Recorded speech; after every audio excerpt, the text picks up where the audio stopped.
COP-27 strategy for Pakistan, climate financing and decarbonization. To start with, I would like to request Sir Hafiz Usama for recitation of Holy Quran.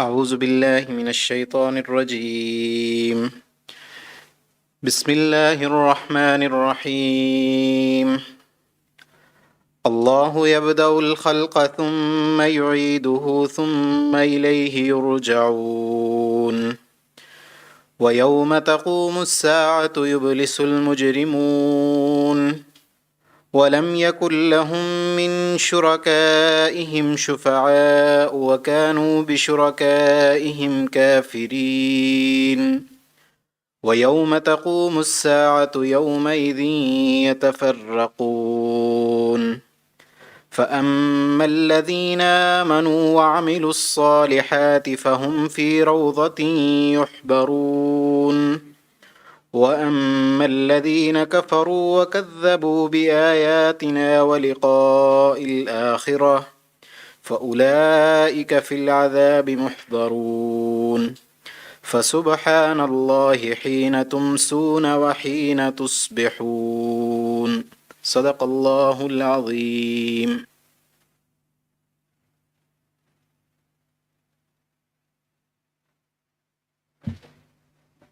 Sir, please, would you please take the presidency?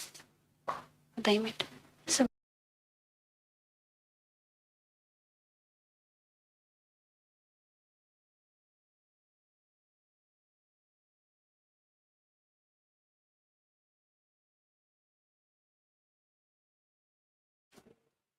मोहतरम मोहम्मद इरफान खान साहब, सैयद अकील हुसैन जाफरी साहब, Naufal Shariq साहब और दीगर शुरा इस session के शुरका जो online है ये यहाँ मौजूद हैं, अस्सलाम वालेकुम।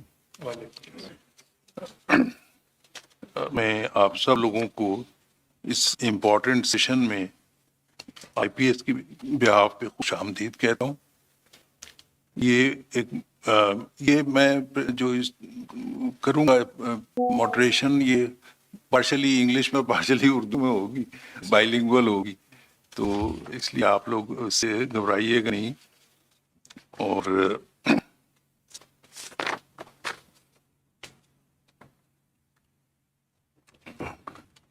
it is my privilege to welcome our eminent panelists and worthy participants to this important and timely discussion on COP-27 strategy for Pakistan climate financing and decarbonization. As we all know, COP-27 was held recently at Sharm el-Sheikh, Egypt in November, and there was a historical decision taken at that meeting at the end, which has created a lot of euphoria amongst third world countries who had been fighting for it for a long time. Our speakers and panelists and discussants comprise some very eminent persons in the fields of energy, investment, climate financing, climate change policy, disaster risk management financing. Actually, I listed all the speakers that were supposed to come, but some of them have regretted. So I'm afraid they'll be joining online later. Some of them will be joining online. Environmental governance specialists and many experts in the field of environment and climate change. So it is going to be a very lively, I hope it is going to be a very lively, interesting, informative meeting and fruitful meeting discussion on this very important topic, which is the need of the time. Because we have recently passed through a great disaster in the form of floods, and that has emphasized the importance of taking measures for adaptation and for resilient building, resilience building, for the protection of our population, our people, and our infrastructure, as well as the livelihoods and all the paraphernalia that goes with life itself. And therefore, it is an important discussion. I hope we will be benefiting from the recession today, and we'll come up with some strategy that will be suitable for us.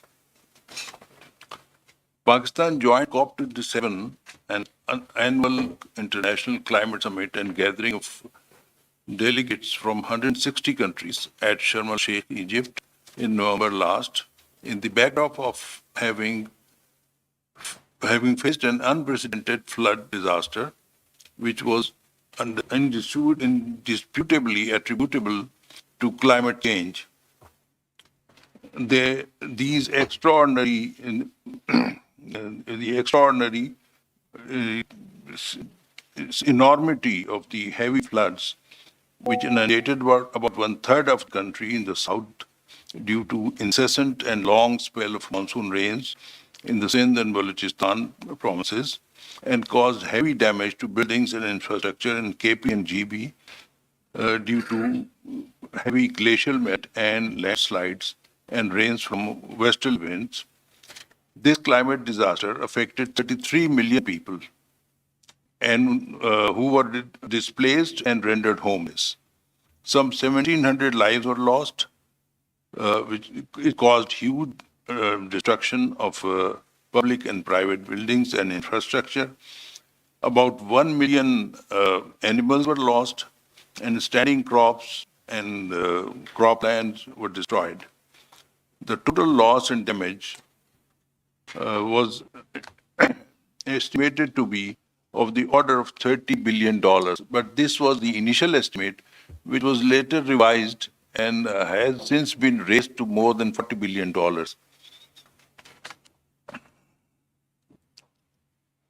In addition, almost all the displaced people lost their livelihoods, and according to UN estimates published in today's Dawn, about 9 million people were affected, who were affected, have been pushed below the poverty line. So this has been a great, not only a great disaster in people's lives and in infrastructure and so many things, but it has been a great economic disaster for the country also.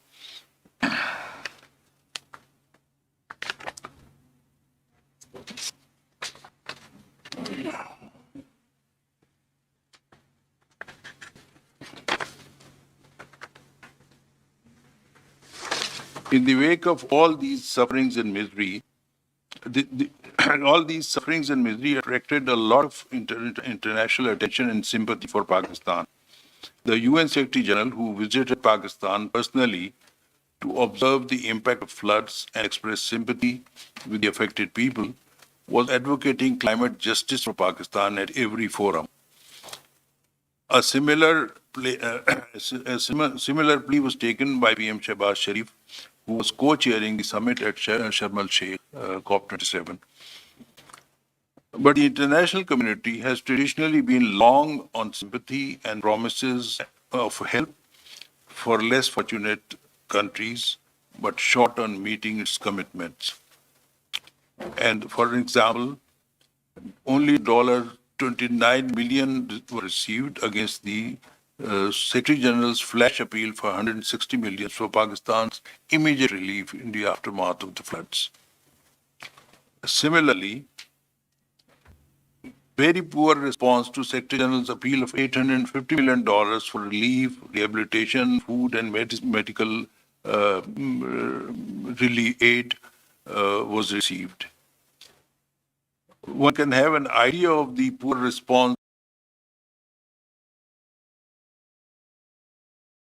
from the fact that the $100 billion per year target for adaptation, which were agreed in Copenhagen in 2009 to be met by 2020, have not been met as yet. And they are substantially short of the $100 billion per year. And therefore, the impact obviously is borne by the developing countries, the poorer countries, who are the main victims of climate change, because they cannot afford resilient infrastructure, they cannot afford adaptation measures, which are too expensive for them. World Bank estimated Pakistan's need at $348 billion for climate finance plus development. This was on November 10th when World Bank released its report. Our development needs plus our climate change needs were $348 billion. Now one can imagine how enormous this amount is, and Pakistan can in no way afford these amounts. In light of this international apathy and lack of climate funding, we have to chalk out an indigenous strategy for our adaptation, and which is a solution suggested by for adaptation as well as for resilience building. The solution suggested by international finance institutions and bilateral donors of shifting development funds towards climate needs and relief and rehabilitation is neither is too inadequate as well as inappropriate, because it hampers our development and it doesn't meet our climate financing requirements. The debt rescheduling is only a stopgap arrangement and not a substitute for climate funding. Similarly, the debt write-off in total is the only solution, is the only appropriate measure that can be taken to give some substantial and meaningful relief to countries like Pakistan and others who have suffered and who have been suffering and who are still under the impact of the disaster caused by climate change. Carbon trading and carbon credits, I think, in my view, is a clever phenomena to shift the focus from adaptation, which is need of the poor nations, to mitigation, in which our contribution, our footprint on greenhouse gas emissions is very negligible. And it is, of course, a global need of the international community. We should contribute to it, even if we have not contributed to global warming. But then our focus has to be on adaptation and resilience building. And that needs much larger funding, which is not available to us. Now, I think, in the light of all these facts and figures, it will be wishful thinking for us to imagine that the international community is going to come to our aid. And this euphoria that has been raised because of the agreement on loss and damage, it will take a long time to materialize, because it has only been agreed in principle as yet to establish a fund. The funding arrangement, the commitments, the pledges will come in, over the years, and they would not be sufficient for our needs. And most of all, there is going to be this loss and damage claim has been lodged by the developing countries for the last 2 decades, but the developed world was very reluctant to agree to it because of a number of factors.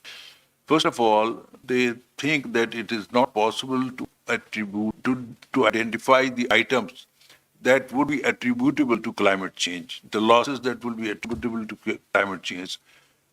If you take the example of Pakistan, we have got 99 million people who have gone below the poverty line due to this disaster. Now, who's going to estimate the cost and who's going to meet it? And similarly, just as I quoted the World Bank estimate of $348 billion for our development plus climate change needs, I don't think the adaptation funds which will be established under loss and damage headings will be available to us, because a large number of countries will be competing for it, and the amount would be inadequate, and the conditions for releasing that funding would be very stringent. And therefore, we have to think of our own indigenous strategy for creating climate financing, as well as for developing indigenous technology for adaptation and resilience building. Well, I think with that, I would request the panelists to kindly present their views and their valuable views, and then we can proceed with the discussion. You can invite in order. हाँ, तो अभी इसमें the first speaker was supposed to be Mr. Shahjahan Mirza, who's I'm sorry. We have Lubna Riaz from Institute of Policy Studies, who will give a presentation on the official declarations, key agendas, and global action plans in the water and climate change program of the IPS.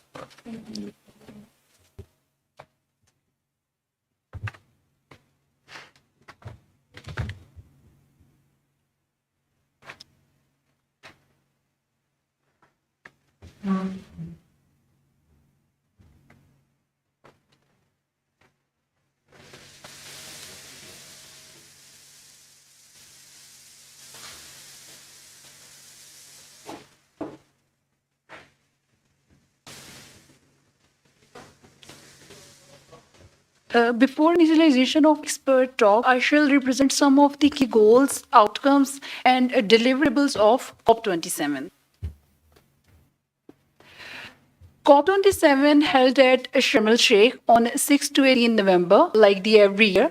The different countries convey and define priorities. No country and no economy is immune from climate crisis, were the words of UN Secretary General before the commencement of COP27, which meant to urge the nation towards the steady climate action. COP27 were constituted on four main goals: adoption, ensuring enhancement of climate change resilience, and assisting the world's most vulnerable communities. Then comes mitigation. Mitigation, where all parties are urged to take bold and immediate actions to reduce the emissions. Finance, making progress on climate finance, including the delivery of the promoted $100 billion per year to assist developing countries. And a collaboration reaching agreement will require inclusive and active participation from all stakeholders, whereas five key areas to watch at COP27 were meant to be: nature, stopping and reversing deforestation, transforming land use system, and protecting ocean ecosystems. Then climate adoption. The disastrous impact of climate change are becoming more frequent and acute, and most vulnerable communities who are least responsible for climate change and least well-resourced to respond to climate impacts will continue to be on front line. Then comes food. Over 820 million people are suffering from hunger, whereas climate change and our global food system are linked together. Then water. Events such as floods and droughts are becoming frequent and more acute due to climate change. And in the last, industrial decarbonization. The materials required to achieve low carbon climate resilience, cities decarbonization. Then talking about the official decision that were made, government took the groundbreaking decision to establish new funding arrangements as well as decided funds to assist developing countries in responding to loss and damage. COP27 saw significant progress on adoption, with governments agreeing on the global goal on adoption, improving resilience among the most vulnerable. New pledges of more than $230 million were made to the adoption fund. Also, the cover decision known as Sharm el-Sheikh Implementation Plan highlights that the global transformation to a low-carbon economy is expected to require investment of at least $4 to $6 trillion per year. Whereas COP27 saw the launch of new 5-year program to promote climate technology solution in developing countries. Then talk about global stocktake. Delegates at the COP27 wrap up the second technical dialogue of the first global stocktake under the Paris Agreement. And one of the significant progress originates G7 and the V20. The Vulnerable 20 launched the Global Shield Against Climate Risk.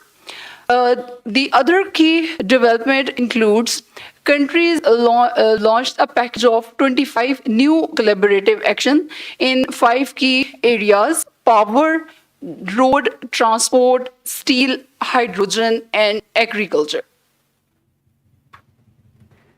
And then 3.1 billion US dollar plan to ensure everyone on the planet is protected by early warning system.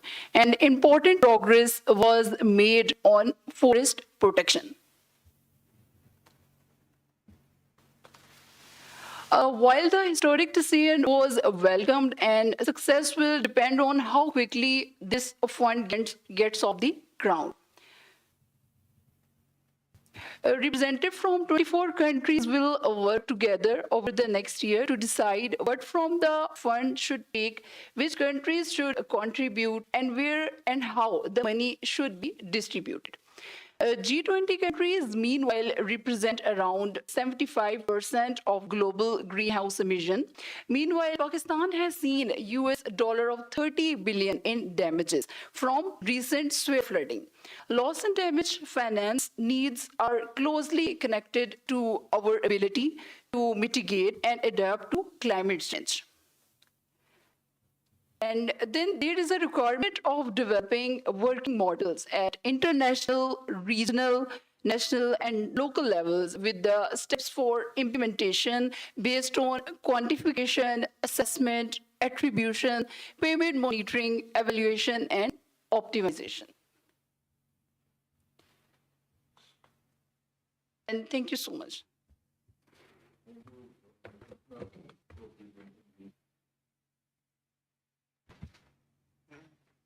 Making this presentation about the decisions reached at COP27 that are going to be determined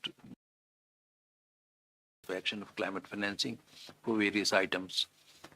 Our next speaker is, I wonder if she will join us, Syed Hadika Jamshed. She's available online.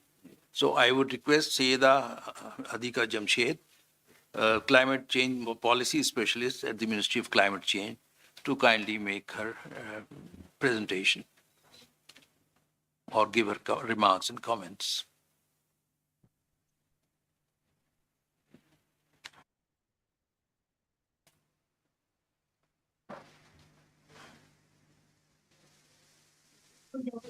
Assalamu alaikum, everyone. Thank you so much for the invitation, and congratulations to everyone for arranging this informative session. And after a very successful COP, so thank you so much for arranging this. And just as a brief background from my side, I work as a climate change policy specialist with Ministry of Climate Change for the past 5 years, and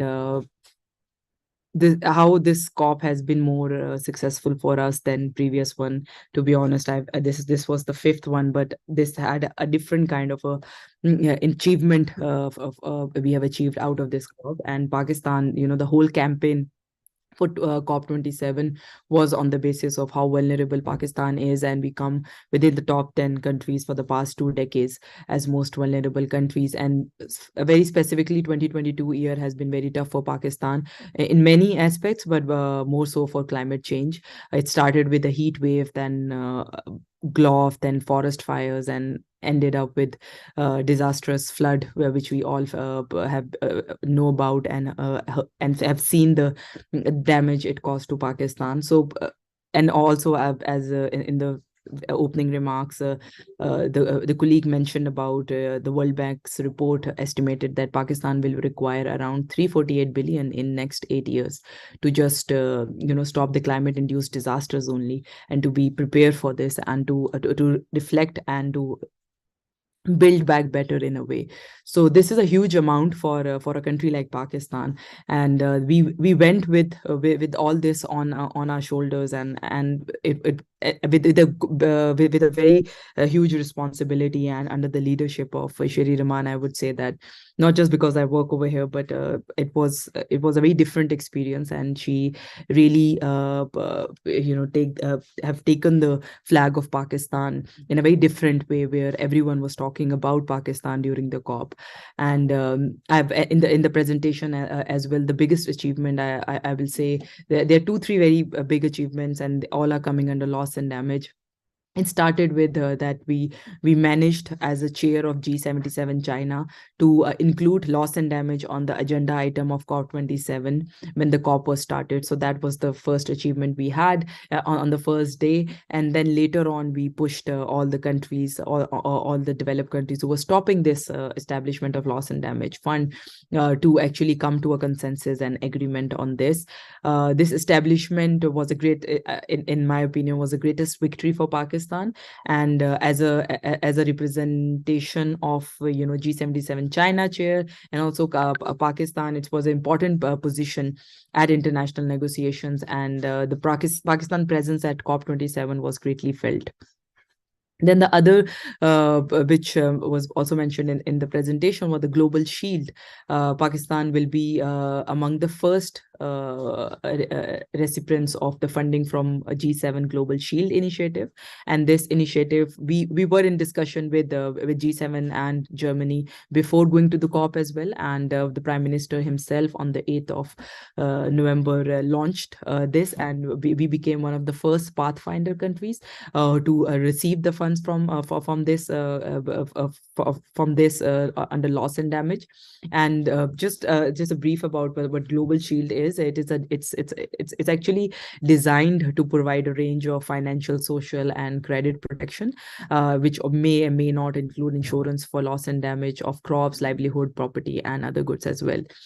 And the pledges which came from the developed countries included, 170 million from Germany, 20 million from France, 10 from Ireland, and then 7 from Canada, and 4.7 from Denmark for the loss and damage. And this fund, under this fund, we have already started working on 2 projects for Pakistan, where we are going to do the, vulnerability assessments of different type of hazards in Pakistan, and on the basis of that, developing major big projects, how to deal with climate-induced disasters in the future, and to make Pakistan more resilient and more prepared for these kind of disaster, which unfortunately we do envision that will be coming more frequently than used to come before, because of the climate change situation at this point. Apart from that, I have in the initial the speech given, you touched upon carbon market, and I have to echo on that. It remains one of the major area I work on for Ministry of Climate Change as well. And this was a year where we actually ended up starting some really good initiatives before we were in discussion. So this is a way forward. When we talk about loss and damage, when we talk about adaptation, all this is very important, and most important for a country like Pakistan. But having said that, we have to see what will go on in the future. And in the future, we want those initiatives which are self-sustainable, where we can also generate our own climate finance and not look just for the developing countries to developed countries to fund us. So these are the mechanisms which will be playing a very significant role, both for our emission reduction as well, and also for generating revenue in the future, and getting benefits as well for Pakistan. We have several side events on our pavilion, on average 3 per day, from all the topics related to loss and damage, climate finance, biodiversity, mangroves, Article 6, long-term strategies, gender, youth, dolphins, and like all the areas which biodiversity, anything which were near the which is related and cross-cutting with climate change. Migration was also one of them. So we had a couple of events and had representation from international donors and international different countries. People were also present, and some Pakistan experts. This was one of the biggest delegation which was taken, and for the first time this delegation had members from all the provinces, most of the provinces, and line ministries and from different even senators and government as well. So it was more like a holistic approach this time was used. And then under Article 6, we signed several projects which were related to voluntary carbon market. One was with World Bank on compliance market, how to move forward with that. Then there was another for how to develop projects for voluntary carbon market and get benefits. That was directly by BMZ, the German government. And then we also had had discussion on long-term strategies. We talk about what we have to do now, what we have to do in 5 years, but we need to have strategies and policies in place to know what to do, what we aim to have after 30 years, or what we see ourselves after year 2050, because 2030 is the year where we talk about when you talk about under Paris Agreement. But how things are being so difficult and changing, it's important that we start thinking about the future beyond 2030 as well. So these were some of the areas. I can keep on going on, but I won't be taking a lot of your time. But just to touch upon, these were the major achievements, and hope that we in future as well we can we can achieve these kind of victories for Pakistan in future, where we actually not just the funds, we develop funds, but we actually able to gather finances. We make the global north, the developed countries, responsible for their historical emissions and pay for the vulnerable countries, because that's not what these are the things we talk about. Climate justice, we deserve this. It's on the cost of their development is the climate change happened. But having that kind of rational, we should not fix on it as well. We should see that it's our house on fire, and we have to do certain things at our own level as well. So it's a mix of approach. And yeah, thank you so much for the invitation. And yeah.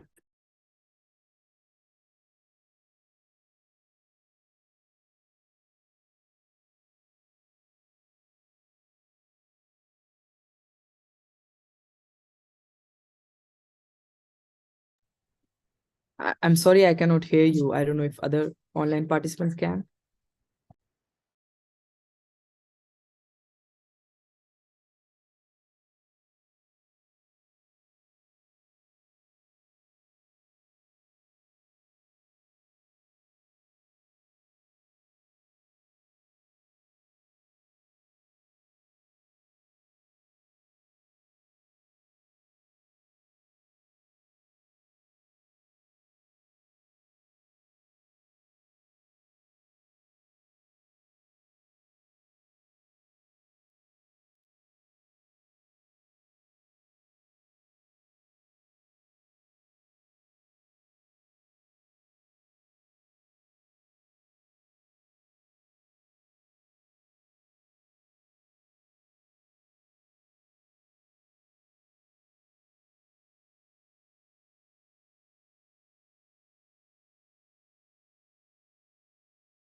Taken today will take some time when we see the impact of these actions towards the decrease in temperature, global temperatures. And in that way, the adaptation measures are more important for countries like Pakistan to be taken at this point in time. But still, the mitigation actions we take today will make it easier for us to adapt in the future. That's why earlier on, it was just 10 years ago, it was when the first policy came out, more than 10 years ago, it was just not linked with any of climate changes or the development of renewables did not have any link towards the impact on the climate. It was more of a technology choice, you can say a move towards new modern technologies. But now with the decrease in prices, the decrease in tariffs of renewables, the global issues towards the geopolitical issues linked with the fossil fuels, and especially the climate change, the renewables are the need of the hour right now. And with technologies like solar and wind that have reached grid parity and are one of the most, in fact, are the most cheapest sources of power generation, it is now uh, uh, the only choice for the government of Pakistan for the future needs of the country when it comes to providing electricity and access to energy. So that is why the government is targeting to have a share of at least 60% from clean technologies, clean and indigenous technologies that include renewables and hydropower, in which the share of renewables is targeted to be 30% by 2030. Uh, and the government is, apart from that policy, several other measures are being taken to promote the renewable energy technologies and the dissemination of the technologies at all in all sectors of the economy and at all consumer levels. For example, the net metering by consumers of domestic consumers, agricultural consumers, commercial consumers, providing electricity through renewable resources to the off-grid areas of Pakistan. Especially in some cases, the renewable energy technologies are the only sources of providing electricity access and energy access to off-grid areas, because it is not technically and financially viable to extend the existing distribution networks to those areas, especially in areas in Balochistan, KPK, and in the northern side of Pakistan, in GB, etc. So different initiatives are being taken, and this is also now, although the emissions level of Pakistan are compared to the rest of the world, especially even compared to the developing nations, are quite on the lower side. As of 2021, the emission factor of the electricity sector was around 0.35 kg of kilograms of carbon per kilowatt hours. And with the targets the government has in mind for 2030, it will go down to less than zero point 0.2 kilograms of carbon per kilowatt hour. But still, they are on very lower side as compared to the rest of the world. Uh, but still, the more we promote renewables, the more we will be able to decarbonize the power sector and our economy. Uh, One of the initiatives that has been taken by the current government is the government has recently announced a framework guidelines for the fast track development of solar energy. That has three distinct initiatives. One of them, the first one is to is the displacement of expensive imported fossil fuel based generation through solar energy. The idea is that there are many power plants which are running on RLNG and imported coal. And in the recent past, we have not been able to import coal and RLNG because of the availability and higher prices. So even if we import, we won't, the generated electricity would be so expensive that it is better to do some load management instead of importing and running those expensive fuel in the generation plants and supply electricity to the consumers. So what the government, some analysis was done, and it was found that we can, technically limit the generation capacity of these power plants to a level that doesn't lower their efficiency, even if we run them, and within remaining within the contractual obligations for those power plants, we can put up sizable amounts of solar power generation adjacent to these thermal power plants, and during the daytime we can run those thermal power plants at 50% of their level, and provide solar energy, what will happen that it will reduce the import bill. It will certainly reduce the emission factors, and also there's a differential that we'll be able to save and pass on to the consumers. Thus, we can reduce the electricity price for the consumers as well. In this regard, we are working for to initiate the competitive bidding of a 600 megawatt solar power plant at Muzaffargarh, which is planned to be initiated by end of December or early next month, and that will be followed by similar other projects. And the target is to achieve to install something around 4 to 6,000 megawatts of solar in substitution of the existing thermal and coal power plants. The second initiative under this scheme is to install small-scale solar PV projects in the capacity of 1 to 4 megawatts at the 11 kV distribution level.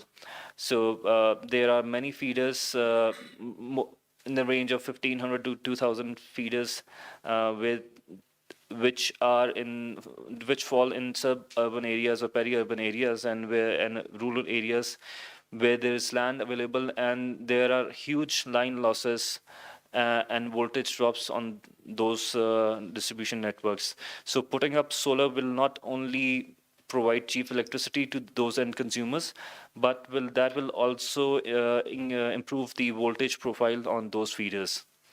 Again, we can have something around 2,000 megawatts of solar installed at appropriate places under this initiative. And the third initiative, in fact, for which this week we finalized the documents, the standard template documents, is the solarization of public buildings starting from Islamabad. So the directive has been given by the Prime Minister that all the government building owners should install maximum capacity of solar based on the availability of rooftop space, and that for which we have already drafted the standard agreements and shared with all of the ministries and departments. So these actions and based on the calculations that were done under the new draft IGCEP, the Indicative Generation Capacity Expansion Plan that has been prepared by NTDC some 3-4 months ago, we envisage that around about 13,000 megawatts of wind and solar will be installed by 2031. So that will by 2031 we will have a share of 20% coming from solar and 10% coming from wind energy.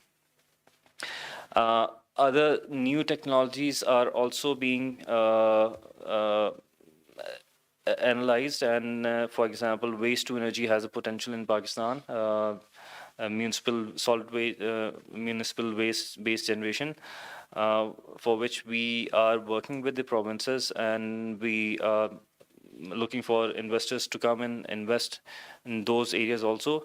And such technologies require some sort of these are the technologies which are still a bit expensive, and here there is a role for the for the global climate related financing that should be made available, and Pakistan should this is one of the areas in which we lack, that we have not been able to tap any sort of financing for the power sector or such initiatives in the power sector through the global climate funds or other funds available.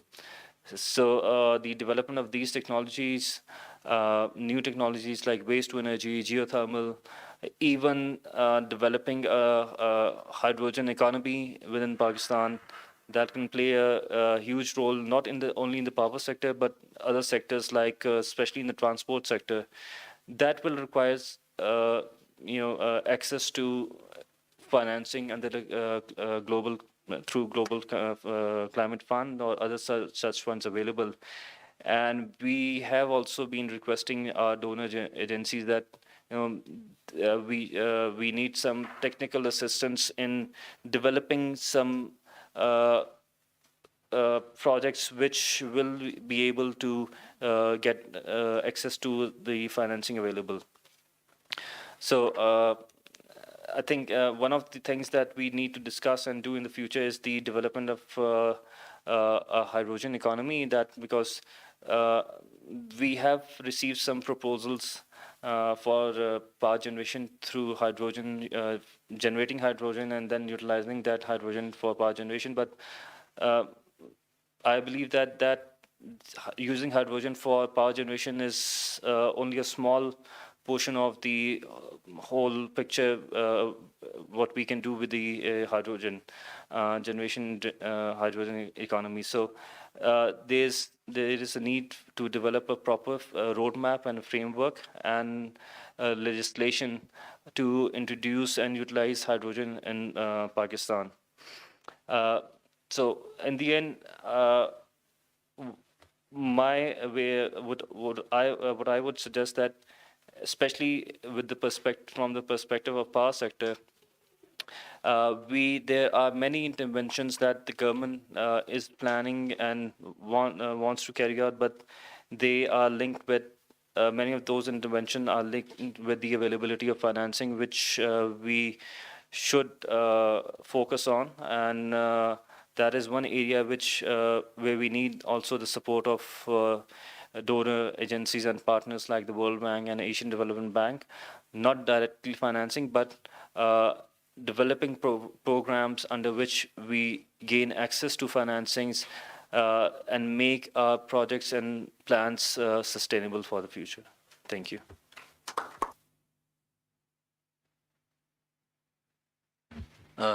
Thank you very much, Syed.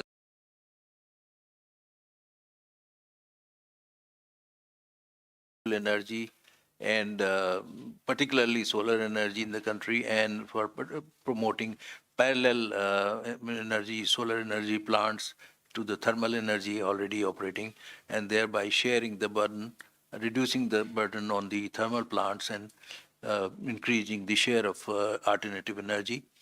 And these are very good initiatives. And let's hope that we proceed with greater speed, because we are far behind many other countries, even neighborhood, India and China, and they are proceeding at a much faster pace. And we should, I think, be able to move faster. That's going to benefit our economy as well as our energy sector. Thank you very much. And now our next speaker is going to be Mr. Bilal Anwar. Acha. Our next speaker will be Dr. Shafkat Munir Ahmed, Director, Resilient Development Program, Sustainable Development Policy Institute. So I would request Dr. Shafkat Munir Ahmed to kindly present his views. Thank you, Honorable Mirza Saab and all colleagues here. Basically, I have the topic which the organizers have given to me. First of all, I would like to thank the organizers, IPS, and other colleagues or those who are presenting here. A lot of issues coming up. Kamar Javed Saab, I can see he's also there. Assalamu alaikum, sir. Kaise hain? Theek hai? Good. So I would start from my one-liner. And before that, I would second what Hadia has said, that this time we have seen a different kind of passion in Pakistani delegation and leadership as compared to the Glasgow summit. Maybe because of the commitment or attitude issues, or maybe the prioritizing the things. But anyway, that was good that this time the government was taking all of us on board in Sharm el-Sheikh, and even before that, for consultation and for all of the matters relating to building the case on loss and damage. So if we talk about the climate financing, my one-liner is that when we talk about climate justice and climate finance debate, the issue is that the haves have plenty of resources, haves have the plenty of resources, including cash and hard resources, while the have-nots need the most these resources. Where is the issue? Issue is that the debate when we were watching the debate at in different sessions at Sharm el-Sheikh, where the West cuts and on the side events, But the developing countries under the leadership of Pakistan at G77 plus China were struggling hard to push for only one agenda, and that was the loss and damage. Because recently, Pakistan has faced these floods because of the climate hazard, and Pakistan built its case, and also other G77 countries joined it, or 130 countries who are directly or indirectly impacted by the climate change supported it. If I give you one figure, the recent report which was prepared for the COP27 says that $1 trillion is needed annually to meet the needs of the developing countries, those who are impacted by climate change. But see, if you look at the other side, who is going to pay for it? I'm talking about the climate financing under various heads. Currently, we know that the climate fund, which is unmet, the commitments are unmet, and the overall estimate is $1 trillion. Who is going to pay? But in that debate, Pakistan, with the help of G77, turned the debate into a new phase, which is loss and damage. If you see, since the Bali meeting, COP13, till the COP27, the loss and damage has always been sidelined. And lately it was, before, it was discussed in COP15 and then COP21 and various other COPs, but still it was on the sidelines. This time, Pakistan made a good diplomatic effort and brought this on the agenda because Pakistan's case was new. Secretary General came here, and our Minister Shahri Rahman was appointed among the 9 people, those who set the agenda for COP27.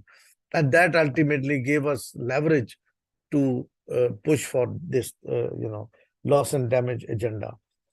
So if we talk about, Global Shield, the commitments which are coming in Global Shield, Germany is topping among them because Germany has a clear agenda on climate change. But rest of the European countries or haves, those who have money, those who are the polluter, they are not coming in that way. But with a few $1 million, the issue cannot be resolved. And secondly, when we talk about climate finance, we have to look at the existing regime. The speaker earlier to me mentioned that Pakistan is requesting international community to provide us technical guidance or technical support so that we can pitch our proposals to access climate fund, global climate fund. So that fund is hardly to access because hardly any countries access that one. Even at one end, there's no sufficient money which was committed coming to that fund. It was said that $100 billion would be coming every year. But see, now they have deferring it to 2025 or, these kind of things. So in that way, the regime or mechanism available for climate financing could be different. It could be through the donors, and now mostly the international banks are providing money not as donations. They're providing money as loan. What happened in Pakistan's case? See, World Bank has repurposed its loans. They have not provided us money for the floods. Repurpose means their earlier loans were repurposed to be used for the flood relief. Similarly, if you look at yesterday's or 2 days before the agreement with the Asian Development Bank, that is also not a grant. That is also a loan, and which is also being used on the flood response. So if you look at the flood response and PDNA, I was part of the PDNA process, post disaster need assessment. We see that 30 billions are required. 16 billions are immediately required in terms of recovery. And on the other hand, not only these sources which are still unknown who will be paying for loss and damage fund, but at least the sources which are known to us, they are making for us a trouble. I would quote here IMF. IMF did not commit any sum for the flood relief so far, though it has given us some concessional fund during the COVID, after COVID. But at the moment, the basic hardship is that the conditionality of IMF is that we cannot spend 40% of our development fund or development budget until the last quarter of the fiscal year. That's a condition. Whereas the flood has hit, even IMF has not revised its projection for Pakistan. It says that Pakistan will be growing with the pace of 3.5% in 2023. But after the flood, other banks, for example, World Bank and ADB, they have lowered down our projection for 2023 economic projection. If you see, Pakistan has a few days ago submitted all the expenses it has incurred on the climate hit people, which are the flood affected people.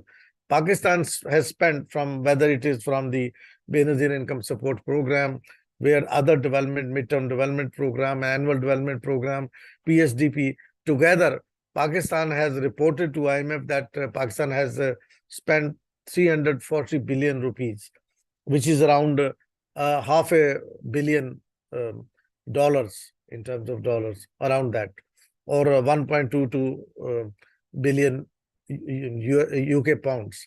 So this amount has been spent. Now, what we have said to IMF is that the other financing would come, that's a different thing, but please allow us at least one-time adjuster at equivalent to this amount which we have spent on the flood response.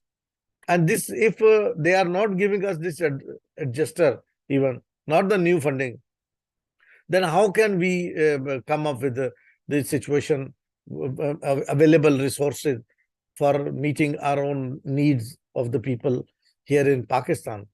If this adjuster is not provided, and this adjuster will be used to match the 4.9% deficit of the current fiscal year. So, the finance part is very much of an economic issue as well. It's not just hardcore policy issue of climate change. That's why we have to see all the avenues where the money is coming, or who are restricting the money coming for this bid. So that's why the issue is that at the moment, if you look at the global scenario in terms of climate financing, it is inadequate. If you anticipate, inadequate resources are available on this count. Now there is a debate. Loss and damage fund has been set up. The loss and damage fund will be materialized in the COP-28, where rules and procedure would be set. Again, our struggle start now.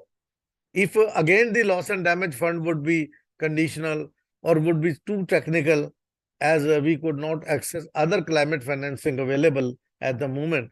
Even if you look at on RED Plus, under the RED Plus, we could not access because we lack technical capacity. If these kind of mechanisms or financial arrangements for climate change mitigation or adaptation would be available in that way, then we really cannot access these funds.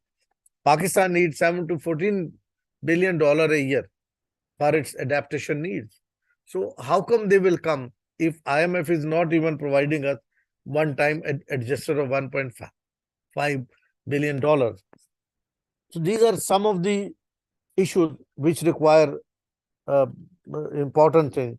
If I compare this with the 2010 flood, if you look at the 2010 flood response, that was also because of the climate change is continuing, hardly hitting for the last 12 years, 10, 12 years to Pakistan. At that time, we got $3 billion in aid for the response. But now, until now, We have huge response. We have spent 340 billion rupees, $1.5, but what we have so far gained or committed is 267 million, which is just a fraction of what we had in 2010. And the scale, it is not less than 2010 flood. So these occurring of floods and, these kind of climatic conditions, they will keep going. And Pakistan is among these countries who will be hitting hard even in future.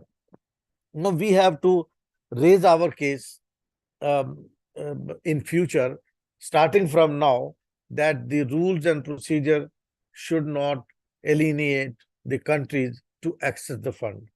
Otherwise, a loss and damage fund would also be rendering somewhere like other climate financing is rendering in the world now. So my understanding is that our work has really started. Instead of just we we are happy. That's good. That is a good achievement. Pakistan has made a good achievement in terms of getting this done, that the fund is announced. But we have to work now how this fund would be functional and material, operationalized.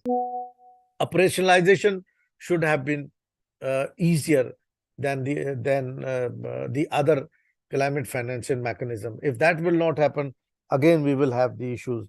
So we hope that together, government, civil society, academia in Pakistan, and in line with the governments in other G77 countries, Pakistan will keep its efforts and hope for the best.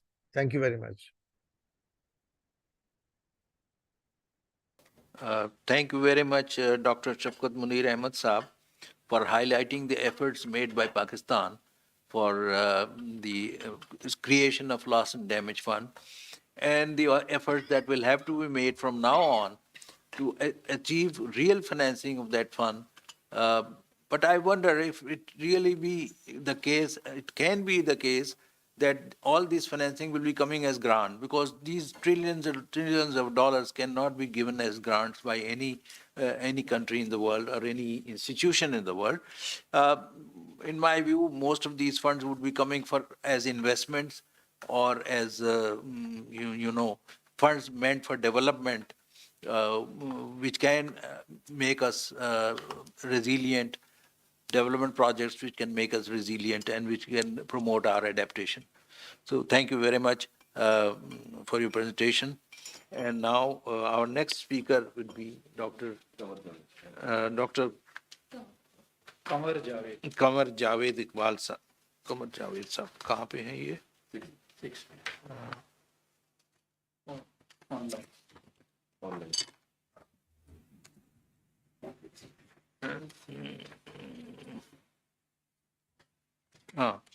Our next speaker is Dr. Qamar Mohammad Javed Iqbal Saab,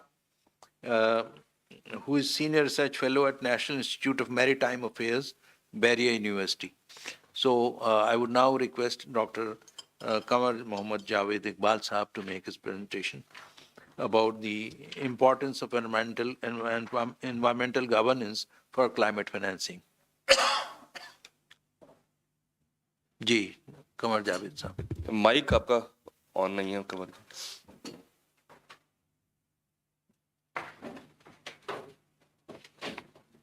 नहीं, आवाज नहीं आ रही है। मेरे ख्याल में headphone के बगैर कोशिश कर लीजिएगा बात।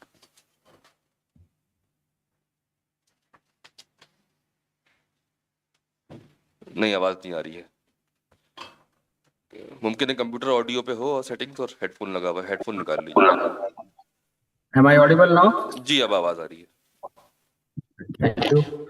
Thank you very much for inviting me to this important event. And thank you, Dr. Shafqat Munir. You sketched in a very good way the country's needs and the challenges being faced.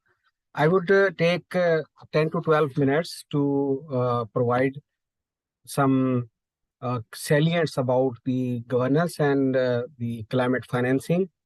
And then finally, I'll draw some conclusions.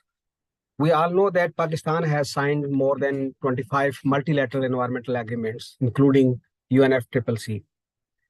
being in the list of least contributor, but on the other side, we are among the most vulnerable. We among the top 10 V10 countries. And we all know, since this forum is for the informed audience, so we all know, I would say, that the vulnerability index of Pakistan entails adaptation and the resilience measures, whereas the future development entails an avenue for mitigation as well as low carbon development.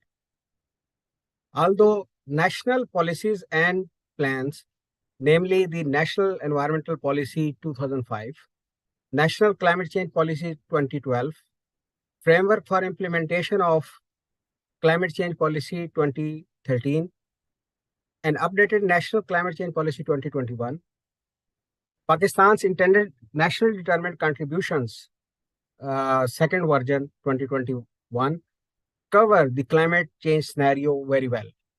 However, after the 18th Amendment regarding provincial jurisdiction, this issue has become more complex. Vis-a-vis response strategies are required. And this is the bottleneck if we analyze or assess the situation vis-a-vis the scenario already discussed by Dr. Shafkat Munir earlier to me, and most probably the earlier other speakers as well.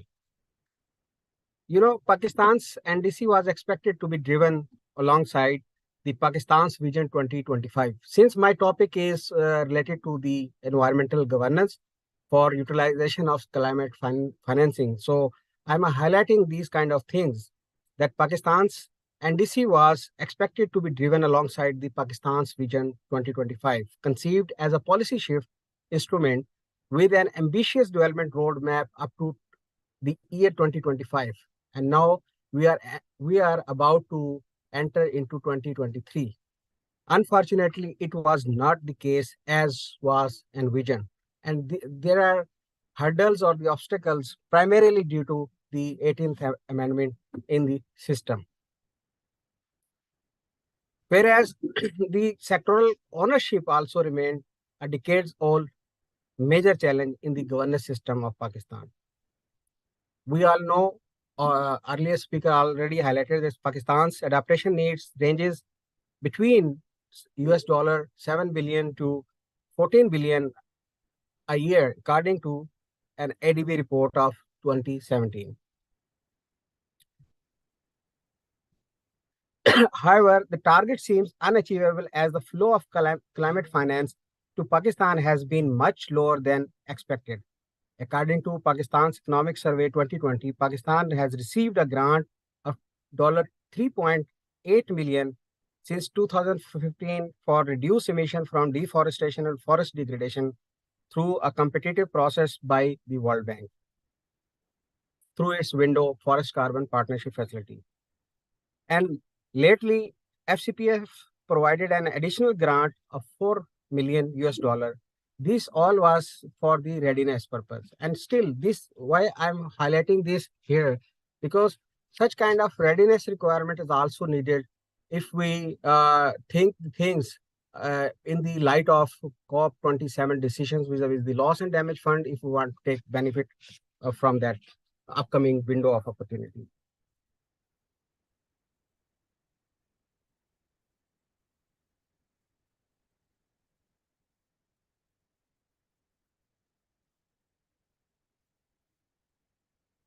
Pakistan, if we talk about loss and damage, Pakistan urgently requires support for mainstreaming, institutional strengthening, and integrated framework for adaptation and mitigation, for enhanced social, economic, and ecosystem resilience. Pakistan will also need support to bear increasing climate-induced loss and damage, particularly from glacial lake outburst floods, seawater intrusion, droughts, heat waves, tropical storms, landslides, and riverine floods.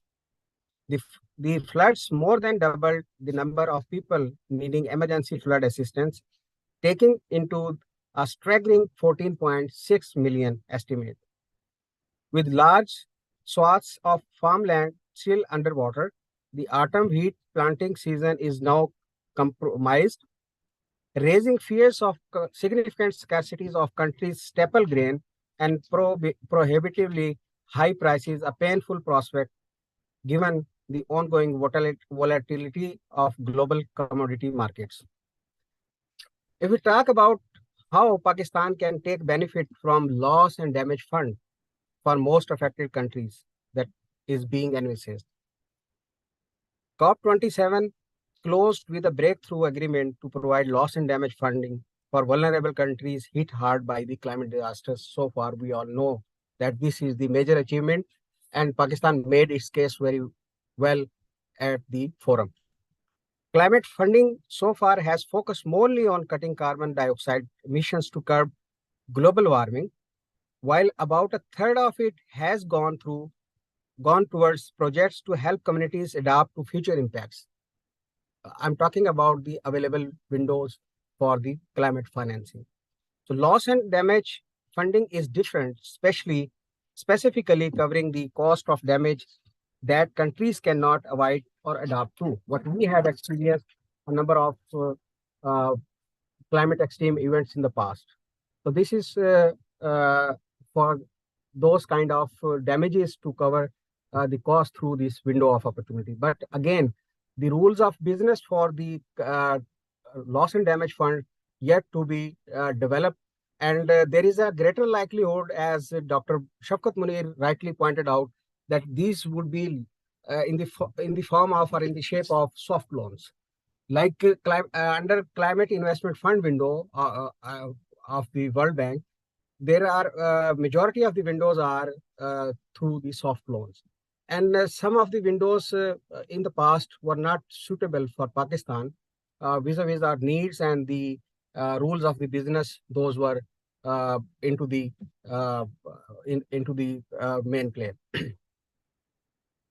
If we talk about the loss and damage fund further, that there is no agreement yet over what should count as loss and damage caused by climate change, which could include damaged infrastructure and property, as well as harder to value natural ecosystem or cultural assets. So this is always difficult to value the ecosystem services or the ecosystem losses. So there would be a lot of debate, and I believe that by COP28, it would not be, the rules of the business would not be settled down, and it would take years, maybe 2-3 years or even 5 years to have a complete set of or the rules of the business for how to be utilized or how to be allocated this loss and damage fund. So Pakistan has the time, and this is the time where action is needed. We need to develop our governance system, particularly in federal and provincial segments, because so far, if you talk about climate change implementation framework, it's very much federal. Although it talks about the provincial roles and responsibilities, but those are not respected. This is the reality on ground. So Pakistan can use the fund to create a coherent economic strategy to achieve social protection, improved health and disaster risk management, sustainable land use, and water resource management that results in food security and preservation of ecosystem, and also for the proliferation of renewable energy, which is also in our NDC and as well as on top of the agenda, and also it's part of the national security policy of Pakistan as well. Government of Pakistan can allocate a fraction of funds to provide equipment to flood-affected hospitals in Pakistan to help them reopen. In addition, establishment of project plans to integrate emergency management, preparedness and mitigation workshops, and training into a larger healthcare disaster risk reduction program is needed. So additional funds can also be allocated to expand its response. If we talk about the major issues, the major issues are revolving around the federal and provincial governance scenario, which we need to resolve. This is long-standing issue, and there are actions are required. And this is a major issue, big issue, and also associated with the financing instruments or the mechanism, because again, I would highlight Dr. Shafkat Munir rightly pointed out IMF and the other windows, those demand some sort of system in place. And unfortunately, we don't have the system to deal with the federal and provincial scenarios vis-a-vis the allocation and utilization of the resources. To conclude, I would say that governance for climate financing for climate compatible development is an important aspect and needs to be analyzed and assessed for better and improved development with climate-centric principles both at federal and provincial levels. At the moment, Pakistan needs to put in place the provincial climate response strategies and develop a coherent mechanism to deal the matter at federal and provincial level. And there is a need to put into practice the design coherent mechanism well before the COP28 so as to showcase our readiness requirement vis-a-vis the utilization of climate financing and take maximum benefit from climate financing window under loss and damage fund, which is the new window. In the past, we have bitter experience once again about if we talk about the FCPF window, that's a wonderful window, but yet we have not materialized its true potential. And still, there is a lot of things to be done. And from that window, we can earn carbon credits and carbon financing as well. So these are the some thoughts from my side in shortest possible time. And there are so many other things which can be discussed, debated, and can be recommended for the subject matter. Thank you very much.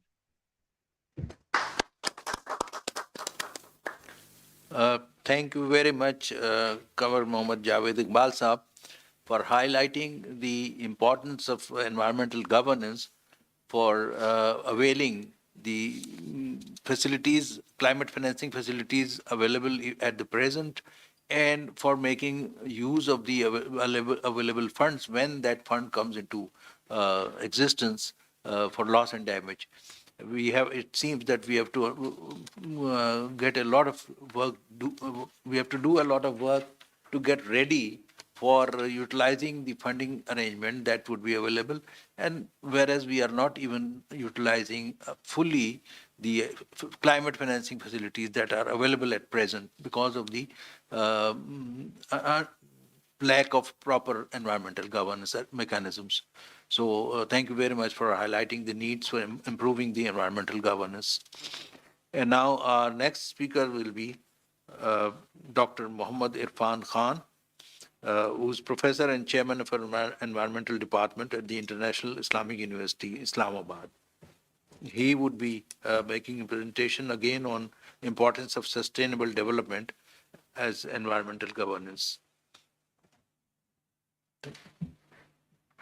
Bismillah ar-Rahman ar-Rahim. Thank you very much, Mr. Sir. And I'm also thankful to the IPS for organizing this event, very important indeed. And we all have been listening various presentations and talking about funds, loss damage fund, everything. I think as far as the governance is concerned, particularly in this context of climate change, what constitutes a framework of governance is a triangle of policy, legal, and institutional framework. Pakistan launched its climate change policy first time in 2012 and its implementation framework in 2013. That policy for implementation required an instrument of law. So look at our proactive and reactive approach. We have not been very much sensitive to this unless we got this 2010 flood. And to develop an instrument of law to implement the national policy of 2012, it took more than 5 years. The policy was launched on 3rd of April 2012, and we have made Pakistan Climate Change Act 2017 in October 2017. So that's the 5 years gap just for developing the instrument. Now, under the provision of this Climate Change Act, A Pakistan Climate Change Council has to be established, headed by the Prime Minister of Pakistan. And as per the Act, what is the provision in there? That council has to meet when it is required, but at least twice a year. And look at the agony that we have this Act in 2017. The first meeting of the council was held on 18th of October, just before this COP-27. And we were not familiar with these things. Now, the Section 3 of the Act requires that for the implementation of the provision in the Act, there will be a Pakistan Climate Change Authority. That is the institution. We have a policy, and after 5 years, more than 5 years of this policy, we at least promulgated the Climate Change Act. And more than 5 years later, the first meeting was held. And that was again an emergency because the delegation was going to COP, and we have suffered this loss in this 2010 flood, and it was all reactive. And immediately 10 days, on 28th of October the same month, the first meeting of the Climate Change Committee of the Parliament, they met just for 1 hour. And nothing could be established. And what it is mentioned over there, that there is a need to establish a committee of the experts. And particularly within the same act, there is a provision in Section 3 that there will be a climate change management fund. Climate change fund has to be established.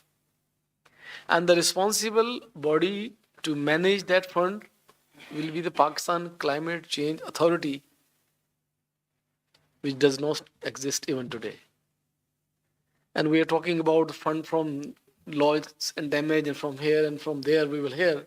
So this has created a mistrust among the international financial institutions and the developed world that they don't have their governance in order. They have made a policy more than 5 years. They established an instrument of law. After more than 5 years, they had first meeting of the council that has to be at least twice a year.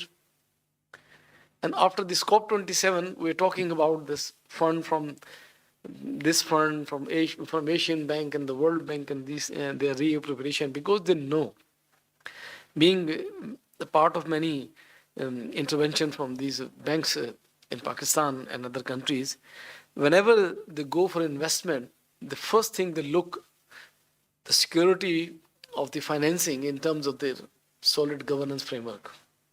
When they come here to finance climate-related projects, and when they know there is no climate change authority as they have law, and there is no climate fund management mechanism exists on ground, so how they are going to trust us? So that is one of the reasons. So instead of we are blaming that they have developed so cumbersome mechanism, we need technical assistance to develop project. First thing, I think we have to put our house in order in terms of our governance system. Once the establishment of this authority, the next step would be the role and responsibilities within the authority. The person capable of handling those projects is not that just for the sake of establishment, because 2 officers on deputation from this ministry and 2 from this and 2 from this, and just for the sake of its existence you establish it. No, it has to be properly what you call the qualified and the trained people who can manage that fund, who can handle those projects, who can develop them. So then we can ask that we need technical assistance in developing projects, so we have an institution. So we have a policy, we have developed law, but institution so far has not been established. So unless this governance framework will not be completed, they're not going to trust on us. And we'll keep on saying that we need fund from here and this is the promise, this is not the promise. So this is, I think, one of the lacuna that we have to sort at our end. And this should have been sorted before as a proactive measure, not as after this 2010 flood and a reactive measure, and we are going to the COP-27 as a delegation just to have an agenda and go again for please help, we have been devastated because no other step has been taken. And the policy that had been established again in 2021, the revised policy, nobody knows where this policy has been made. Suddenly policy came in. Policy development again is internationally established procedures, its protocols, some consultation is required. There was no consultation. Nobody knew when this revised policy came in. Always because financed by the UNDP, developed by a consultant. So consultant has to meet the TURs, while the policy has to be established to meet our own national objectives, not by the TURs, by the financial institution. So UNDP gave finance, all policies under these ministries, they are being financed by the UNDP just to have that you have a policy framework. And the mechanism, the procedure of a broad-based consultative process, including inclusive governance. When you say good governance, the good governance include the fourth pillar, apart with the policy, legal, and institutional framework, the inclusive of the civil society. So then you can have business, academia, research, media, all these. So there was no involvement and nobody knew who was making this policy, where this policy was being updated. So in this kind of thing, this really created a mistrust among those financial institutions. So that's why they don't rely on our mechanisms. So they think that the fund, if we give to them, there is no guarantee that they will be appropriately used for the purpose. That was Dr. Shafqat Munir was not reappropriation, repurposing. Or you have and you just spend it over there because there is no clear-cut mechanism in this. So climate change policy and law and institutions, they all has to be in place so that you can have those funds and mechanism, then you can utilize always through certain program, and within the program there must be some projects, and then we can forward. I think this is why all listening after all these discussions from different colleagues that we're talking about fund, tapping the fund, bring the fund, but what we have in-house place to utilize those funds as per our own the governance mechanism. Thank you very much.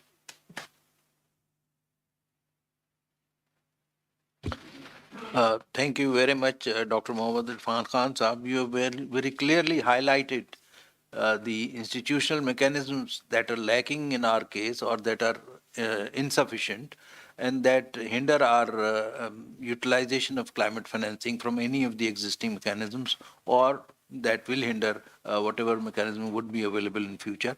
And one has to understand that we have to have environmental governance in place before we can really utilize these funding arrangements. So thank you very much for your presentation. And now we will have a brief question and answer session. I would request that only one question may be asked by one person, and let it be a brief question, not a statement or not a long comment. And I think I will give priority to the people who have joined us online for questions, and then I'll come to the people who are present here in the seminar hall. Anyone who wants to ask a question may please raise their hand.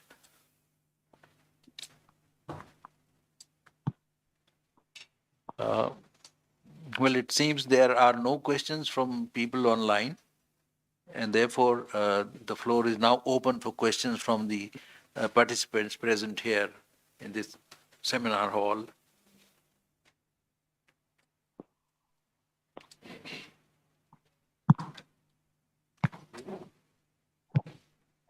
No questions? So that makes our job easier. Well, I have a couple of questions. I wonder if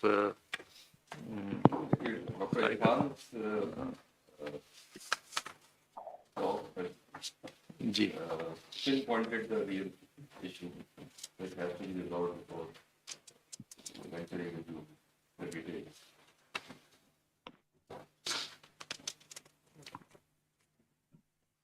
Yes, I think they were all important. all the speakers highlighted very important aspects of our environmental governance as well as other factors that are inhibiting our ability to utilize climate funding. While we make a lot of noise about funding not being available, but the funding that is available is not being utilized by us because we don't have the capacity to utilize, don't have the institutional arrangements to utilize, and we have to go a long way before we can really uh, achieve anything in this field. And of course, one should know how important it is to be able to utilize climate funding because we on our own can never cope with the impact of climate change. We are a very highly vulnerable country. And only one event of these floods has shown how vulnerable we are and what great disaster it can cause. And of course, this is going to be a very frequent affair now, not a one-time affair and then 10 years interval like the floods we had in 2010 and 12 and then the floods now. But these events are going to be very frequent and very in quick succession now. So we have to be ready for making suitable arrangements. So if Seda Adika Jamshed is still online, I have a couple of questions from her. And she is left. Acha. Okay.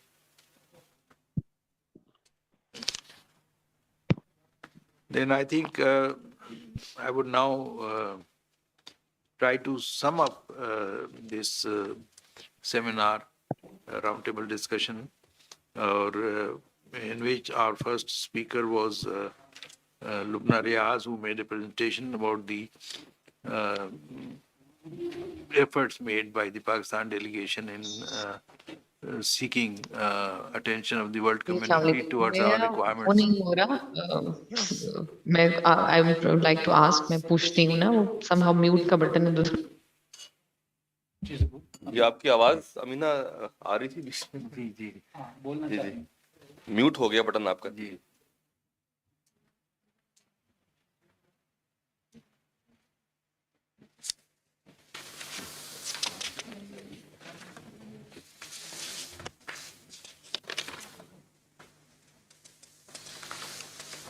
जी जी अमीना आप कुछ कहना चाह रही हैं unmute करना पड़ेगा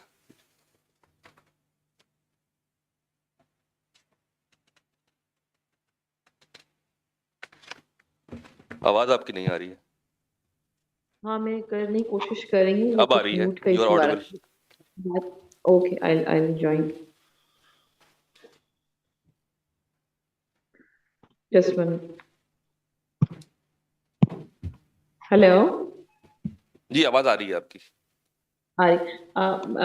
जैसा कि अभी सारे मेंबरान मुख्तलिफ जो स्पीकर्स हैं उन्होंने इस चीज़ का इहाता किया और अभी हामिद साहब ने बहुत अच्छा समअप भी किया I was wondering if we could highlight or point out 3-4 areas where we could start working because it appears that we are still kind of finding out or making our estimations not in the sense that we don't know how much we need, but how the funds available can be utilized in which key areas, because whenever we are faced with certain challenges, so not all the challenges or not all the solutions can be put into solution right away. So there have to be some short term, medium term, and long term strategies to be devised. So I think if we could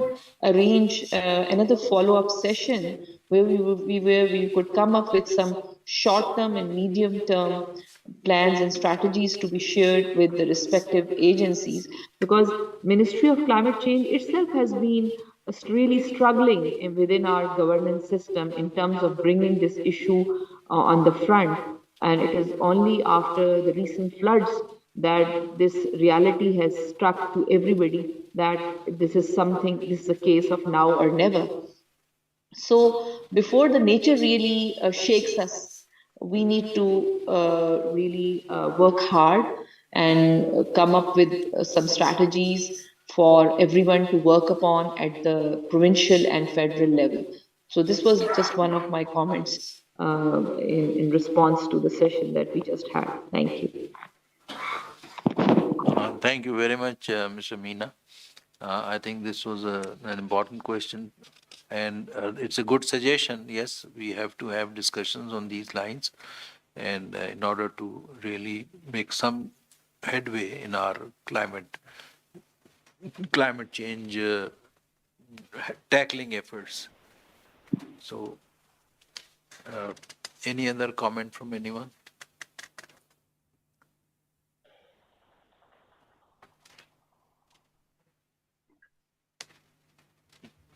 I think now And that more, sorry, sir, if we, some of the speakers have also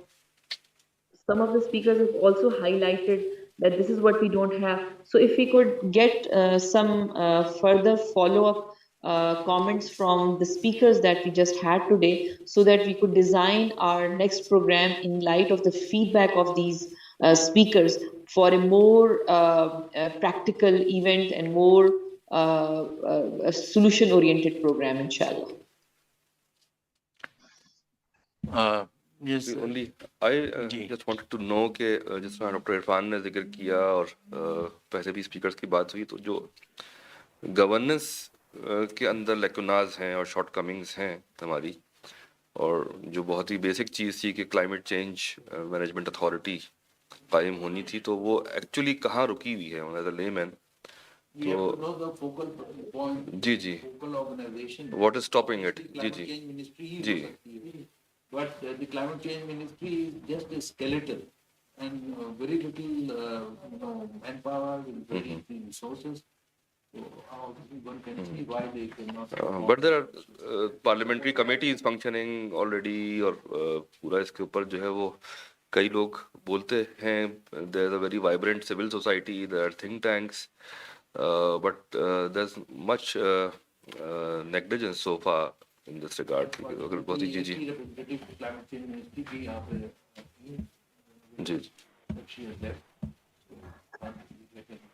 Of course, our former energy specialist, Hamza Naeem, is there now. Ji ji, Hamza Naeem is an ADB. Yes, जी जी.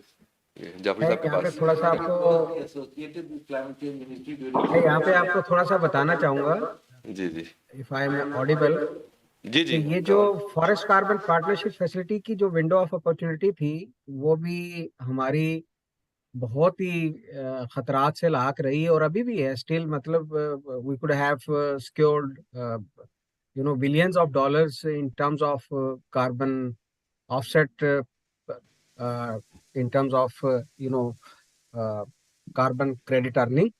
लेकिन वो उसका हुआ नहीं, इसलिए कि जो provincial और federal झगड़ा भी शुरू हो गया कि कुछ जैसे मैंग्रोव फॉरेस्ट के हवाले से जो प्रोजेक्ट डेवलप होना था वो सिंध और बलूचिस्तान में फॉल करता है. रिवराइन वाला वो आपका काफी प्रोविंसेस के बीच में आ जाता है. इसी तरीके से जो आपका जूनिपर फॉरेस्ट वो बलूचिस्तान में है, कुछ आपके जो है वो जीबी में है, पंजाब में है. मतलब प्रोविंस और फेडरल लेवल पे जो फोकल पॉइंट था इसका फॉरेस्ट का, ये एक केस स्टडी है, बेस्ट केस स्टडी है. इसकी बेस पे आप अपना सिस्टम जब तक नहीं डिवाइस करेंगे, जो इंटरनेशनल डोनर्स हैं वो भी क्वेश्चन करते रहेंगे. एरियाज किस सेक्टर में कितना आपका लगेगा, वो एक अच्छी सजेशन उसी से आफरूट है जो मिस अमीना ने कहा. लेकिन हमें ये देखना होगा बेस्ड ऑन लेसन लर्न, हमारी कैपेसिटी गैप कहाँ पे है. हमें अपना ये एक बेसिकली जो मैंने नतीजा निकाला, if I may not be wrong, जो अथॉरिटी नहीं बनी, ये basically council of common interest का इशू है क्लाइमेट चेंज का जो सब्जेक्ट है. और जो फाइनेंसिंग की आगे जो विंडो ऑफ अपॉर्चुनिटी आ रही है, इसके लिए भी जो सिस्टम डिवाइस होना है. जब तक आप कोई भी सेक्टर है, अब आप एडेप्टेशन की बात करें, उसमें एग्रीकल्चर सेगमेंट आप किस सूबे को माइनस कर सकते हैं उसमें. अगर फेडरल लेवल पे फंडिंग आ रही है, जो माजी में रेड प्लस की ग्रांट के साथ या उस सिस्टम को डेवलप करने के अंदर जो लिमिटेशंस या प्रॉब्लम्स रहे हैं, ऑब्स्टेकल्स, चैलेंजेस दरपेश, उसकी बेस पे आप सिस्टम डिजाइन करें. You have your own case study available, तो उसकी बेस पे हम सिस्टम करें और इसको काउंसिल ऑफ कॉमन इंटरेस्ट के लेवल पे लेके जाना पड़ेगा, क्योंकि फेडरल और प्रोविंशियल अरेंजमेंट इसमें होनी है।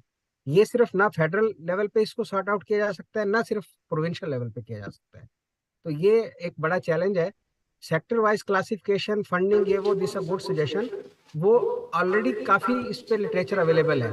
लेकिन असल इशू है गवर्नेंस का, जो विज विज योर कैपेसिटी भी आप बिल्ड बाद में करेंगे, लेकिन पहले आपको अपने इंस्टीट्यूशनल फ्रेमवर्क डेवलप करना पड़ेगा, जिसकी मैंने बात की कि मैकेनिज्म आपने जो डेवलप करना है।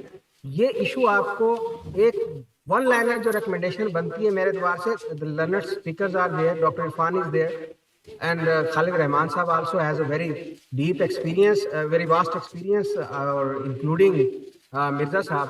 तो आप ये देखें कि ये केस बनता है काउंसिल ऑफ कॉमन इंटरेस्ट के लिए, तो इस तरह की कोई इसको लेके और टेकअप किया जाए इस इशू को, क्योंकि अदरवाइज आपके ये जो लॉस एंड डैमेज को हम डिबेट करते रहेंगे, पाकिस्तान जाके अपना डेलीगेशन पेश करता रहेगा, जब तक आपका यूटिलाइजेशन मैकेनिज्म ऑपरेशनलाइज नहीं होगा, तो वो आप ना तो शोकेस कर सकेंगे, ना विंडो ऑफ अपॉर्चुनिटी को टैप कर सकेंगे, और ना ही हम आप अपने तौर पे भी एड्रेस नहीं कर सकते अडेप्टेशन की या मिटिगेशन की जो नीड्स हैं। Thank you. जी, thank you very much doctor Shafqat Munir साहब।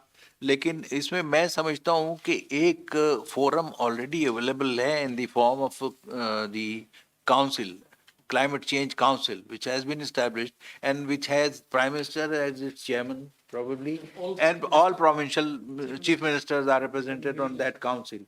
So that is the right forum to address these questions. But unfortunately that council never meets, and that speaks very poorly of our governance.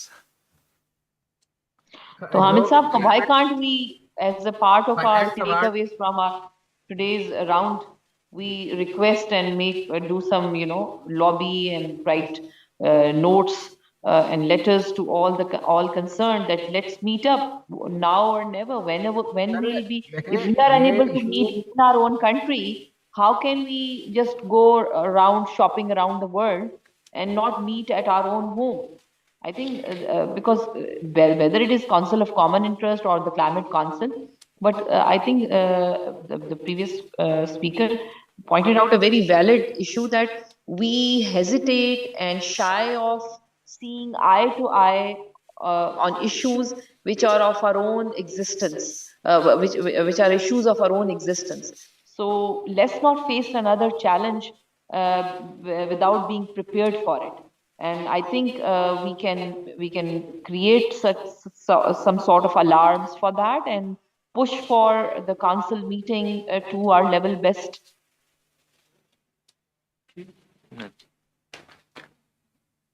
Thank you for your suggestion, but under the current environment of our political instability and the uncertain situation politically, I wonder if such a decision can be taken currently.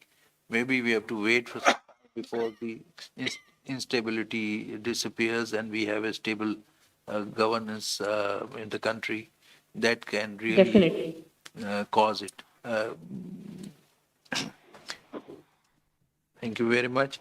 And I think now it's time to invite Khalid Rahman Saab for his closing remarks. Sir एक last one liner sir, if you allow me, उससे पहले sir, जो current government, I tend to disagree, current government can initiate what is needed, और आने वाले वक्त में वो हो जाए, तो मतलब इस वक्त ये काफी कमिटेड भी लग रहे हैं, कुछ चीजों पे करना चाह रहे हैं, तो कुछ क्रेडिट लेना चाह रहे हैं, वो रिकमेंडेशन जरूर होनी चाहिए कि करंट गवर्नमेंट को इनिशिएट तो करें। I think that's since the Prime Minister himself co-chaired the Sharm el-Sheikh meeting, he's probably aware of the issues, and therefore financing was the main issue at Sharm el-Sheikh. So I think it will be good if somebody can just suggest to him that please hold a meeting to solve these environmental governance problems. बहुत शुक्रिया हामिद साहब, और आप सब लोगों को भी शुक्रिया। और ज़ाती तौर पे मैं कह सकता हूँ कि मेरे जैसे लोगों के लिए जिनका ये बराह रास्त सब्जेक्ट नहीं है, तो ये एक बहुत अच्छी एजुकेशन है जो आप सब की गुफ्तगू से हो गई है। लेकिन ये बात ठीक है कि जिसकी जानिब अमीना ने भी इशारा किया और आप सब लोगों की गुफ्तगू में भी उस तरफ इशारा मौजूद है کہ اگر ہم اپنے اس گروپ کی آج کی کارروائی کو دیکھیں تو اٹس جسٹ اے بگننگ، کہ جس میں یہ لگ رہا ہے کہ جتنا کچھ بھی ہے اسے اور بہت زیادہ تیزی سے آگے بڑھانے کی ضرورت ہے۔ تو مجھے جو اس دوران تھاٹ آتا رہا وہ یہ کہ پہلی بات تو یہی ہے کہ جو تھوڑی بہت کامیابی ہمیں ہوئی ہے، آپ اسے ڈپلومیٹیکل کہہ لیں کہ وہ ڈپلومیٹک لیول پہ کوششیں کی گئیں، آپ اس کی جتنی بھی تفصیل گن لیں کہ یہ کیوں کامیابی ہوئی ہے، تو اسے کامیابی کے طور پہ سیلیبریٹ تو کرنا چاہیے، اس کو انڈرمائن نہیں کرنا چاہیے، یہ کہہ کے کہ نہیں اس سے بس ہونا تو کچھ بھی نہیں ہے۔ ظاہر کچھ لوگ ہی ایسی بات کر رہے ہوں گے، لیکن بہرحال ہماری اپنی اسپرٹ جو ہے وہ بھی یہ ہونی چاہیے کہ یہ ایک کامیابی ہے جس پہ بلڈ کرنے کی ضرورت ہے۔ اور یہ جو بالکل آخری بات آئی ہے وہ یہ کہ کامیابی کا ایک مومنٹم بنانے کی ضرورت ہے کہ جو کچھ ہو گیا اب اس سے آگے بڑھ کے کیا ہو سکتا ہے۔ اس میں یہ بات تو یہاں بہت واضح طور پہ آئی ہے کہ خود یہ جو لاس اینڈ ڈیمیج کمپنسیشن کی بات ہے فنڈ کی، تو ابھی تو اس کے رولز ریگولیشنز بننے ہیں اور اگلے سال یہ کاپ میں ہوں گے۔ سال کے بعد ہوتی 2 سال سال کے بعد، تو اس کا مطلب یہ ہے کہ ہوم ورک بھی ہونا چاہیے اور لابینگ بھی ہونی چاہیے، اور یہ جو مومنٹم بنا ہے اس کو پورا اس کے لیے استعمال ہونا چاہیے۔ اور اگر یہ نہیں ہوگا تو ہمارے پاس اگر آج کوئی کامیابی بھی ہے تو ہم یہ ہاتھ سے لوز کر دیں گے۔ عرفان صاحب نے تو پورا سیناریو کھینچ دیا، اور ہم تو ہر دفعہ آئی پی ایس میں یہ بات کرتے ہیں کہ ہم اگر سیکٹر وائز بات کر رہے ہیں تو ظاہر ہے اس سیکٹر کے بارے میں بات ہوتی ہے۔ تو آج تو بڑا کھل کے انہوں نے یہ اپنا کلائمیٹ چینج کے حوالے سے گورننس کے بارے میں بتایا، لیکن اس کا تعلق اوور آل گورننس سے بھی ہے اور اسے بھی ہمیں سامنے رکھنا پڑے گا۔ لیکن جو کچھ اس تجربے میں ہے جس کے بارے میں یہاں اسپیکرز نے نشاندہی کی کہ بیشتر لوگوں کو آن بورڈ لیا گیا، بے شک بہت دیر سے لیا گیا، بے شک بہت دیر سے اس کی تیاری ہوئی جیسے عرفان صاحب نے بتایا، لیکن پھر اس کے بعد جا کے وہاں جس طرح سے لابینگ کی گئی، اپنے غیر ملکی دوستوں کو ساتھ لے کے ان کے ساتھ ایک طرح سے گروپ بنا کے ہم نے کام کیا، تو یہ خود ایک ماڈل ہے کہ جس ماڈل کو انرجی کے ساتھ، اس میں کلائمیٹ چینج کے ساتھ ساتھ باقی چیزوں میں آگے بڑھانے کی ضرورت ہو۔ میرا خیال ہے ایک بڑا لارجر کانٹیکسٹ بھی ہماری اس نوعیت کی جب ڈسکشن ہو تو اس میں دہرا لینا چاہیے۔ میں یہ نہیں کہہ رہا کہ یہ کوئی نئی بات ہے، لیکن اس ڈائلیما کو دہرانے کی ضرورت ہے کہ گورنمنٹ دنیا میں جو اس وقت پیراڈائم ہے ڈیولپمنٹ کی، اس کا سارے کا سارا تعلق تو ہے گروتھ، جی ڈی پی، اور اس کا مطلب یہ مزید پروڈکشن۔ تو یہ بہت بڑا ڈائلیما ہے انسانوں کے لیے کہ ایک جانب تو ساری کی ساری پیراڈائم دنیا میں یہ چل رہی ہو کہ زیادہ سے زیادہ پروڈیوس کرو، چونکہ اسی کے نتیجے میں زیادہ سے زیادہ پروفٹ ملے گا، اسی کے نتیجے میں سوسائٹی جیسے آگے بڑھے گی، میٹیریل نیڈز۔ اور دوسری جانب ہم چاہتے ہیں کہ کلائمیٹ چینج کا مسئلہ حل ہو جائے اور اس کے نتیجے میں جو امکانی طور پہ خطرات ہیں وہ ختم ہو جائیں۔ تو یعنی کسی بھی ایسے ڈسکورس میں اس کو ہائی لائٹ بھی ہونا چاہیے، اس کو ایک ایجنڈے کا پوائنٹ بھی بنانا چاہیے کہ یعنی یہ پوری پیراڈائم چیلنج کرنے کی ضرورت ہے، چونکہ جتنا یعنی اگر کنزمپشن بڑھے گا تبھی تو گروتھ جو ہے جو پروڈیوس ہو رہا ہے وہ کام آئے گا۔ تو آپ کنزمپشن کو یعنی کوئی ونڈو ڈریسنگ کے لیے تو ایڈریس کرنا چاہیں، لیکن اصل میں ساری کی ساری کوشش یہ ہو رہی ہو کہ چیزیں پیدا ہوں اور لوگ کنزیوم کریں، تو یہ تو ساری کی ساری دنیا میں ہو رہا ہے۔ تو میرے خیال سے یہ یعنی جو ہے کہ گروتھ آئیڈیل ہے، اور کنزرویشن یا کنزمپشن کو کم کرنا یہ جیسے ونڈو ڈریسنگ کے لیے ہو رہا ہے، یا یہ اس کو آپ زیادہ سے زیادہ کہہ لیں کہ یہ ایک سمپٹومیٹک ٹریٹمنٹ ہو رہا ہے کہ کچھ مسائل پیدا ہو گئے ہیں، وہ مسائل تو اسی طرح پیدا ہوتے رہیں گے، البتہ ہم کچھ تھوڑا بہت اشک شوئی کے لیے یہ چیز کر لیں گے۔ تو جو اگلی چیز میرے ذہن میں آتی ہے وہ یہ کہ یہ تو ایک آج ہم نے ظاہر ہے فائنانسنگ کو چونکہ موضوع بنایا تھا، اس لیے نیچرلی جو انٹرنیشنل ڈائمنشن ہے اور یہ جو فنڈز باہر سے آ سکتے ہیں، امداد ہو سکتی ہے، یہ ہمارا ٹاپک آف ڈسکشن رہا ہے۔ لیکن سوال یہ ہے کہ اگر اسی فریم ورک میں ہم سوچیں کہ یہ گروتھ اور کنزرویشن، اگر ہم ان دونوں چیزوں کو عنوان بنا کے سوچیں تو کیا ہم لوکلی کچھ نہیں کر سکتے؟ انڈیجنس کا آپ نے اشارہ کیا تھا کہ انڈیجنس فریم ورک میں کیا ہو سکتا ہے، اور میرا خیال ہے کہ اس میں بعض چیزوں میں تو شاید قانون سازی کی بھی ضرورت ہو کہ ہم خود انڈیجنس لیجسلیشن کریں اپنی ضرورت اور اپنے جو ہمارے یہاں ایٹیچیوڈس ہیں ان کو سامنے رکھ کے. لیکن اس سے زیادہ اہم بات جو ہے وہ کنزرویشن کا ایک کلچر بنانے کی ضرورت ہے. تو اگر کنزرویشن کا کلچر جو ہے وہ ہم پروموٹ نہیں کریں گے تو اس کا مطلب یہ ہم جو کچھ اپنے آپ کر سکتے ہیں وہ بھی نہیں کرنے کے لیے تیار ہیں. اس میں میرے خیال سے یعنی یہ بات اتفاق سے آج صبح بھی ہم نے گورننس پہ ایک پروگرام کیا ہے نسٹ میں ساتھ مل کے, اور اس میں بھی یہ بات سامنے آئی جب آپ کلچر بنانا چاہ رہے ہوں تو گورننس کو تو اردو میں لانا پڑے گا. اب یہ ہماری ایک انفارچونیٹ سچویشن ہے کہ آپ اگر فرض کیجئے ملک میں کسی چیز کو پروموٹ کرنا چاہتے ہیں تو پالیسی میکر, تھنکر اور گورنمنٹ اس سارے کی زبان جو ہے وہ تو عام آدمی کی زبان نہیں ہے, اور جب وہ عام آدمی کی زبان نہیں ہے تو اس کے نتیجے میں وہ میسج کنوے نہیں ہو سکتا کہ جو میسج جیسے لوگوں کو سمجھ میں آئے کہ ہمارے لیے اس میں کیا ہے اور کیا نہیں ہے, تو ہمیں کیا کرنا چاہیے کس سچویشن میں. تو ظاہر ہے کہ یہ کمیونیکیٹ نہیں ہوتا, اور یہ ایک بہت بڑا گیپ ہے یعنی موجود ہے کہ جس کی ریفلیکشن ہمیں صرف اس میدان میں نہیں ملتی بلکہ باقی میدانوں میں ملتی ہے. اب ظاہر انڈیجنس لیول پہ ہی ہے ہمارے پاس ویسٹ مینجمنٹ کے میدان میں ہم تو مطلب یہ مائکرو لیول میکرو لیول ہم کسی چیز میں بھی ہم نے کوئی کوشش نہیں کی. آپ نے AEDB کے حوالے سے بتایا تھا اور مجھے تو بہت اچھا لگا جب آپ نے کہا کہ اگلے 2 ہفتے میں کچھ انیشیٹوز ہونے جا رہے ہیں کہ آپ پروونشل گورنمنٹس کے ساتھ بھی اس پہ بات کر رہے ہوں گے. اب میرا خیال ہے ہمارے پاکستان میں کام کرنے کے لیے ظاہر بے شمار مسائل ہیں جو گورننس کے ہی مسائل ہیں, لیکن کئی بار یہ احساس ہوتا ہے کہ مائکرو لیول مثلاً AEDB جو ہے وہ مائکرو لیول کے کچھ آئیڈیاز دے, پروجیکٹس بنا کے دے, اور ان مائکرو لیول پروجیکٹس کو تو ہر آدمی بھی کر سکتا ہو یعنی اسٹارٹنگ فرام اے یعنی فیملی تو آپ سوسائٹی کمیونٹی یہ اس سب کے لیے اگر ہم فرض کیجئے کوئی سوچ بچار کریں اور اس میں ظاہر ہے ہر ایک ہی اپنا حصہ ڈال سکتا ہے اور اس کے نتیجے میں پرائیویٹ سیکٹر کو موٹیویٹ کیا جائے تو غالباً یہ پاسبل ہے میرے خیال سے کہ ایک رجحان بنے اور لوگ اپنے طور پہ کچھ چیزیں کر رہے ہوں. یا اسی طرح مجھے خیال آتا ہے کہ کمپنیوں جو ہوتی ہیں کارپوریٹ سیکٹر اس کے CSR کے لیے کوئی لیگل فریم ورک بھی بنایا جا سکتا ہے, خاص طور پہ جو کمپنی جس علاقے میں ہے کہ وہ اس نوعیت کے اقدامات کر رہے ہیں. اچھا ایک اور دو اہم سوالات میرے ذہن میں آ رہے تھے.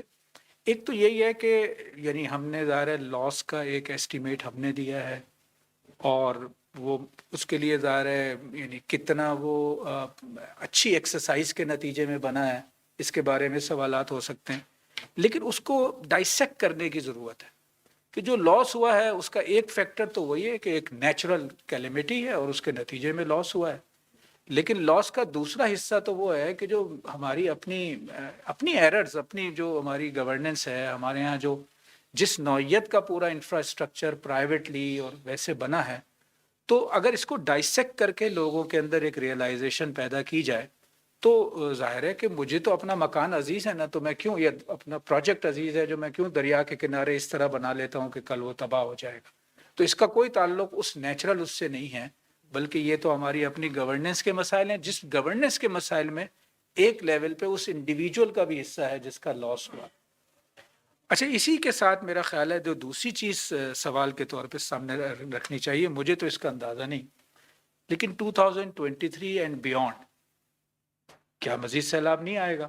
اگر فیکٹرز وہ موجود ہیں, ولنریبل ہم ہیں اور one of the most vulnerable countries ہیں, تو ابھی تک تو ہماری سوچ جو ہے وہ یہی کھڑی ہے کہ اچھا اس نقصان سے کیسے اب نپٹا جائے. ہم دنیا میں بھی جا رہے ہیں تو اس لیے میرا خیال ہے اس کو بھی ہائی لائٹ کرنا پڑے گا جو بھی فورکاسٹس ہیں ان کی روشنی میں, اور اگر فورکاسٹ اتنے کلیئر نہیں ہے تو اس کے لیے اپنی جگہ ایک ایکسرسائز کی ضرورت ہوگی. اور یہ جو اب ظاہر ہماری انٹرنل گورننس کا میرا خیال ہے مینا آپ نے بہت اہم بات کہی ہے. بہرحال یعنی جو ہمارا ملک ہے اور اس میں جس نوعیت کی گورننس ہے وہ تو ہمارے سامنے ہے, لیکن علاج تو بہرحال کرنا پڑے گا. یہ تو ہو ہی نہیں سکتا کہ آپ اس کو چھوڑ دیں یا مایوس ہو جائیں, اور اس میں یہ لابینگ والی بات جو ہے یا چھیڑ چھاڑ جو ہے لوگوں کو جگانا جو ہے یہ میرے خیال سے ضرور ہے. اس میں ہم نے ماضی میں بھی اپنی اسی انرجی اور کلائمیٹ چینج کی جو مختلف ایکٹیویٹیز ہیں اس کے اندر بہت ساری ایسے آئیڈیاز ہمارے پاس موجود ہیں کہ کس طرح میڈیا کو پروب کیا جائے اور اس کو انووک کیا جائے کہ وہ اپنا کردار ادا کرے. لیجسلیٹرز ہیں، ایون ایک عام آدمی ہے، بزنس سیکٹر ہے. تو ان ساری چیزوں کو میرا خیال ہے کہ ہم یہاں پہ بھی ایک طرح سے آگے بڑھائیں. اور اس اعتبار سے اس نوعیت کے سیشن، لبنہ آپ کا بہت شکریہ، آپ نے ہم سب کو جمع کیا ہے. تو میرا خیال ہے یہ سلسلہ اور جاری رہے گا. اور یعنی ظاہر ہے آپ سب کی موجودگی میں ہم کافی اسٹرینتھن اپنے آپ کو فیل کرتے ہیں کہ یہ ایک بڑے کام میں ہم اپنا چھوٹا سا حصہ ڈال سکیں گے. تو بہت بہت شکریہ حامد صاحب، آپ کا بہت شکریہ ہمیشہ کی طرح. اصل میں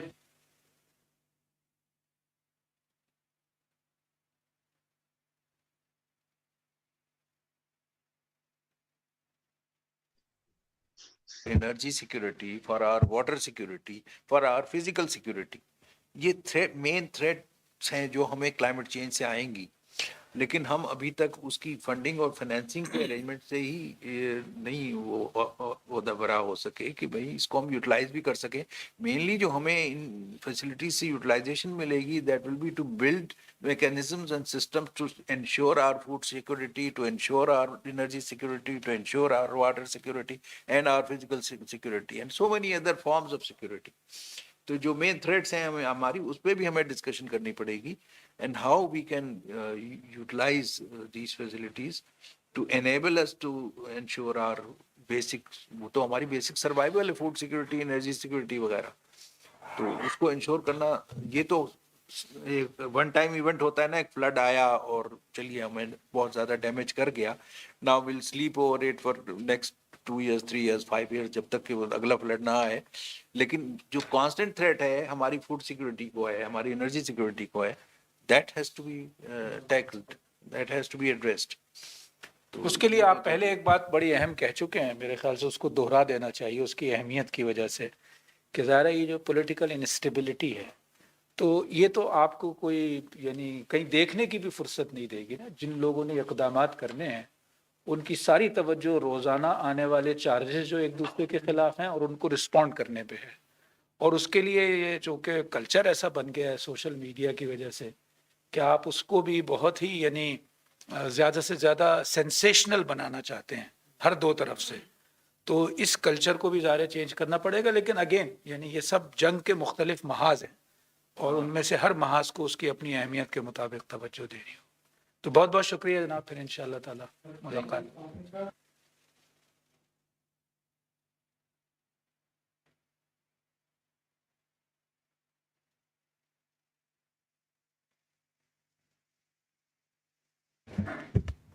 میں وہاں سے تعلق رکھتا ہوں. وہاں پہ جو ایشو ہے زیادہ تر تھریٹا، وہ ڈے بائی ڈے وہ پانی کا ساس جو سطح وہ نیچے جا رہا ہے، وہ سب سے زیادہ تھریٹ تو ہمارے لیے وہ ہے. اور اس سے اگر ہم ایگزامپل لیں، بلوچستان کا اچھے اس کا ایگریکلچر اچھا تھا، لیکن اس کی پانی کی وجہ سے وہ زیادہ تر بنجر بن گیا. اس طرح آج کل وزیرستان بھی اس پہلو پہ جا رہا ہے.